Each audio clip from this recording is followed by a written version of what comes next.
When Rachel saw that she was not bearing Jacob any children, she became jealous of her sister. So she said to Jacob, "Give me children, or I will die." Jacob became angry with her and said, "Am I in the place of God, who has kept you from having children?" Then she said, "Here is Bilhah, my maidservant. Sleep with her so that she can bear children for me, and that through her I can build a family." So she gave him her servant Bilhah as a wife. Jacob slept with her, and she became pregnant and bore him a son. Then Rachel said, "God has vindicated me. He has listened to me, listened to my plea, and given me a son." Because of this she named him Then. Rachel's servant Bilhah conceived again and bore Jacob a second son. Then Rachel said, "I have had a great struggle with my sister, and I have won." So she named him Naphtali. When Leah saw that she had stopped having children, she took her maidservant Zilpah and gave her to Jacob as a wife. Leah's servant Zilpah bore, bore Jacob a son.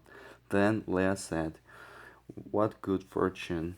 So she named him God. Leah's servant Zilpah bore Jacob a second son. Then Leah said, "How happy I am! The women will call me happy." So she named him Asher. During wheat harvest, Reuben went out into the fields and found some mandrake plants.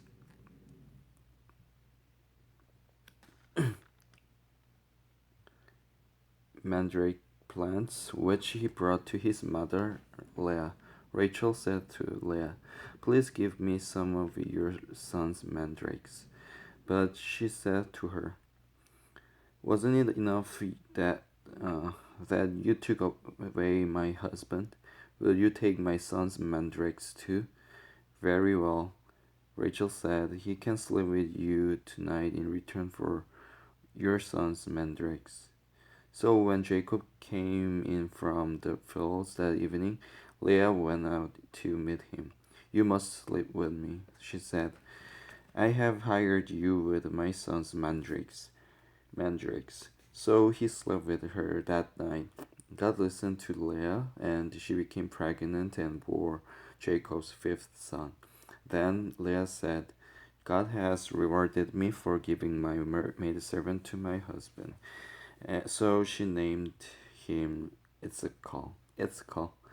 Leah conceived again and bore Jacob a sixth son. And then Leah said, "God has presented me with a precious gift. This time my husband will treat me with honor, because I have borne him six sons." So she named him Zebulun.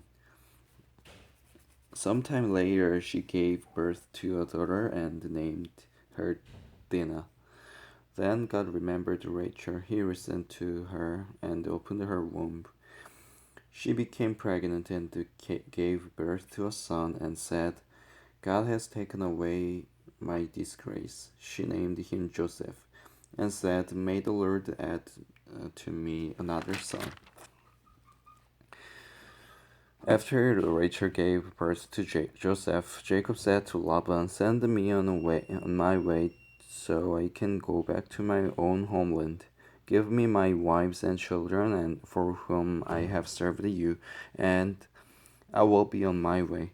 You know how much work I have done for you." But Laban said to him, "If I have found favor in your eyes, please stay. I have learned by divination that the Lord has blessed me because of you." He added,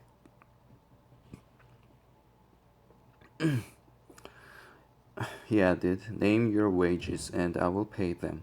Jacob said to him, "You know how I worked for you and how your livestock has fared under my care. The little you had before I came has increased greatly, and the Lord has blessed you wherever I have been. But now, when may I do something for my own household? What shall I give you? He asked. Don't give me anything, Jacob replied, but if you will do this one thing for me, I will go on tending your flocks and watching over them. Let me go through all your flocks today and remove from them every speckled or spotted sheep, every dark-colored lamb, and every spotted or speckled goat. They will be my wages, and my honesty will testify for me in the future whenever you check on the wages you have paid me. Any goat in my possession that is not speckled or spotted, or any lamb that is not dark colored, will be considered stolen. Agreed, said Laban. Let it be as you have said. That same day he removed all the male goats that were streaked or spotted, and all the speckled or spotted female goats, all that had white on them, and all the dark-colored lambs, and he placed them in the care of his sons. Then he put a 3-day journey between himself and Jacob, while Jacob continued to tend the rest of Laban's flocks. Jacob, however, took fresh cut branches from poplar, almond, and plane trees and made with stripes on them by peeling the bark and exposing the white inner wood of the branches.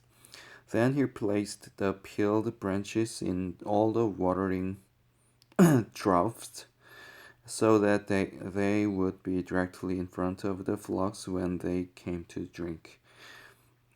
When the flocks were in heat and came to drink, they made it in front of the branches, and they bore young that were streaked or speckled or spotted.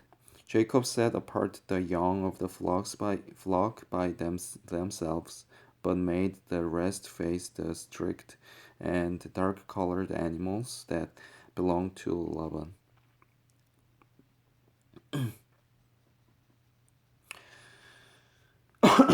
Thus he made separate flocks for himself, and he did not put them with Laban's animals. Whenever the stronger females were in heat, Jacob would place the branches in the troughs in front of the animals, so they would mate near the branches. But if the animals were weak, he would not place them there. So the weak animals went to Laban and the strong ones to Jacob. In this way, the man grew exceedingly prosperous and came to own large flocks and maidservants and manservants and camels and donkeys. Amen.